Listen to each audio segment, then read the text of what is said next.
نہیں کسی سے، جتنی محبت کر سکتے ہو کرنا، اور انہی کی محبت میں نیاز کرتے ہو کرو، شربت پلاتے ہو پلاؤ۔ کہا کسی چھوکرے نے کہا کہ یہ بدعت ہے، تو مجھے پتا چلا، میں نے کہا یار یہ بدعت ہے تو کیا یہ جاہل لوگ کرتے تھے؟ تو میں نے سوچا کہ چلو سب مسلک کی کتابیں اٹھا کے پڑھتے ہیں۔ تو ابتدا کی میں نے مولوی اسماعیل دہلوی کے چچا کی کتاب فتاوی عزیزی اٹھائی، کیونکہ شاہ عبدالعزیز صاحب جو ہے اس کو مولوی اسماعیل دہلوی کے گروپ والے لوگ بھی مانتے ہیں اور ہم لوگ بھی شاہ صاحب کو مانتے ہیں۔ شاہ عبدالعزیز 13ویں صدی کے مجدد ہے۔ اب ان کے ملفوظات میں لوگ کہتے ہیں کہ ملاوٹ ہو گئی، ملاوٹ ملفوظات میں ہو سکتی ہے، سیرت میں ہو سکتی ہے، فتوے کی کتاب میں ملاوٹ نہیں ہو سکتی۔ تو جب شاہ عبدالعزیز صاحب کو میں نے کہا یا شاہ عبدالعزیز المدد، اس لیے کہ ہم نبی کی اہل بیت سے ہی مانگتے ہیں اور جو اہل بیت کے غلام ہیں ان سے بھی مانگتے ہیں، اور یہ جو شاہ عبدالعزیز ہے نا وہ فاروق اعظم کی اولاد میں سے ہے، حضرت فاروق اعظم کی اولاد میں سے ہیں۔ شاہ صاحب کی جب فتوے کی کتاب کھلی تو اس میں لکھا، شاہ عبدالعزیز سے کسی نے پوچھا محرم شریف میں نیاز کرنا کیسا؟ نیاز کھانا پکانا نہیں، نیاز کا۔ اچھا یہ نیاز اتنا اہم ٹاپک نہیں ہے کہ میں اتنے حسین کا ذکر کرتے کرتے کروں، لیکن دراصل بات یہ ہے کہ جب کبھی کسی چیز کا انکار ہو تو بات کو کھول دینا چاہیے تاکہ لوگوں میں اختلاف نہ ہو۔ پورا شہر، میں اپنے شہر کو متحد دیکھنا چاہتا ہوں، اس لیے کوئی گڑبڑ مت کرو، متحد رہو۔ اور اتحاد کہاں ہوگا؟ اللہ کی رسی پکڑ کر، اور اللہ کی رسی اہل بیت ہے، ان کو پکڑو، متحد ہو جاؤ۔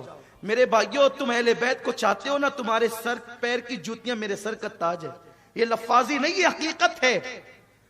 میں 1 محرم سے لے کر کل تک تڑپتا رہا کب جاؤں گا مالیگاؤں، تو میری قوم سے میری ملاقات کب ہوگی، کب ان کو پیغام پہنچاؤں گا، کب ذکر حسین کروں، کیونکہ میری تو تمنا ہی ہے، میرا وظیفہ یہی، میری زندگی یہی، میری بندگی یہی ہے، سب میرے لیے یہی ہے، بلکہ دعا یہی ہے اللہ اس وقت موت دینا جب میں ذکر مولا حسین کر رہا ہوں، میری زبان پہ حسین کا نام اور روح جا رہی ہو، یہ اپنی دعا ہے۔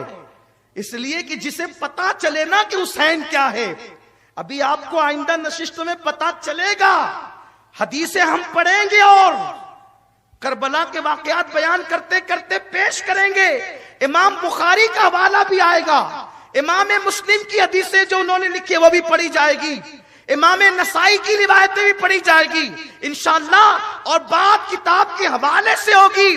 اس لیے کہ کچھ لوگ یہ کہتے ہیں نا کہ پتہ نہیں کہاں سے بولتے ہیں، تو ٹھیک ہے کتاب کا نام بھی لے لیں گے، کوئی ایسی بات جب کتاب ہی سے بولی جاتی ہے، اس لیے کہ لوگ جو ہے نا وہ بولنے کے بعد ڈھونڈتے ہیں کہاں سے، تو ٹھیک ہے میں کبھی نئی کتاب کا نام لیتا ہوں، اس لیے کہ تھوڑا آپ بھی تو محنت کریں نا، سب ہم ہی کریں گے، آپ کس دن کے لیے ہو، آپ بھی کچھ کیا کیجئے۔ بہرحال عرض یہ کر رہا تھا کہ یہ محبت کا فن میں لے جاؤ۔ امام راضی تفسیر کبیر میں لکھتے ہیں آقا نے فرمایا من مات حب آل محمد ماتا شہید، جو میری اہل بیت کی محبت میں مر جائے بستر پہ مرے گا تو بھی شہادت کا مرتبہ ملے۔ ہاں یہ سستی، اس سے سستی شہادت کہیں اور ملے تو مجھے بتا دو، مرو بستر پہ مقام شہادت کا پاؤ، کیوں؟ محبت جو اہل بیت سے ہو۔ اور محبت یہ نہیں کہ ہاں بس وہ حضور کے اہل بیت تھے، پھر حضرت یزید بھی کچھ مرتبہ رکھتے تھے، یہ محبت نہیں ہے۔ اس لیے کہ شیطان اور رحمان دونوں ایک دل میں جمع نہیں ہوتے۔ ہاں اور یزید کو تو برا صرف مورخین نے کہا ہے، محدثین نے نہیں کہا، میں نے کہا رسول اللہ نے کہا ہے۔ پچھلے سال بہت ڈھیر سارے حوالے ہم نے پڑھ چکے ہیں، مورخین نے صرف وہ تو انہوں نے حضور سے سن کے کہا ہے، حضور علیہ السلام کو پڑھ کے کہا ہے، ورنہ یزید کی کوئی حیثیت نہیں ہے۔ یزید پلید کی حیثیت کیا ہے؟ لوگ کہاں اس کو کھڑا کرتے ہیں میرے امام کے سامنے؟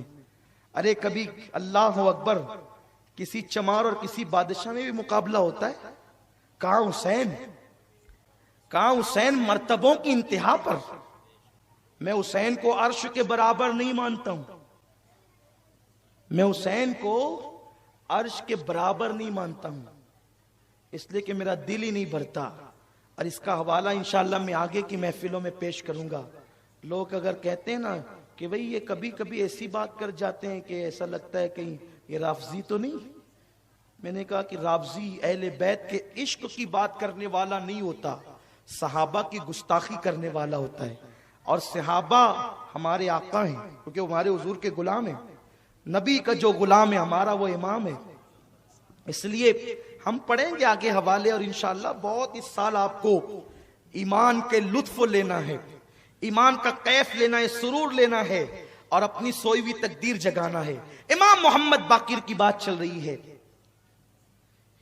مدینہ شریف کے ایک محلے میں گئے کسی کو دیکھنے، 6-7 سال کے بچے ہیں، کسی نے امام محمد باقر سے کہا، اے حضرت باقر، اس محلے میں آپ کے نانا کے صحابی حضرت جابر رہتے ہیں، کیا خیال ہے؟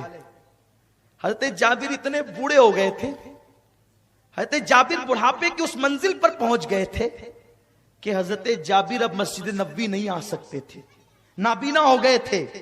اس لیے اب تک امام محمد باقر نے حضرت جابر کی زیارت نہیں کی۔ یہ حضرت جابر کون ہے میں بہت لمبا چوڑا ان کا تعارف کسی محفل میں کرا چکا ہوں، صرف یہاں وقت کم ہے اس لیے صرف آگے بات پیش کرتا ہوں۔ بس یہ وہی جابر ہے جنہوں نے جنگ خندق کے موقع پر حضور کو دعوت دی تھی، آدھا کلو جو، ایک بکری ذبح کی، ساتھ میں نبی کے ساری فوج کھانے آئی تھی، ہوئے جابر حیران، کیا آقا نے فرمان، کھانا ختم نہ ہوگا کھلائے جا۔ تو بات وہ بھی پڑھ دوں شاہ عبدالعزیز صاحب والی، اور یہ بھی بات مکمل کر دوں تاکہ بات ختم ہو جائے۔ شاہ عبدالعزیز صاحب سے کسی نے پوچھا کہ نیاز بنانا کیسا، حسین پاک کی نیاز بنانا کیسا؟ حضرت شاہ عبدالعزیز کہتے ہیں جب محرم کی 10 تاریخ آتی ہے تو میں اپنے مدرسے کی چھٹی دے دیتا ہوں، میرے مدرسے کی چھٹی ہو جاتی ہے۔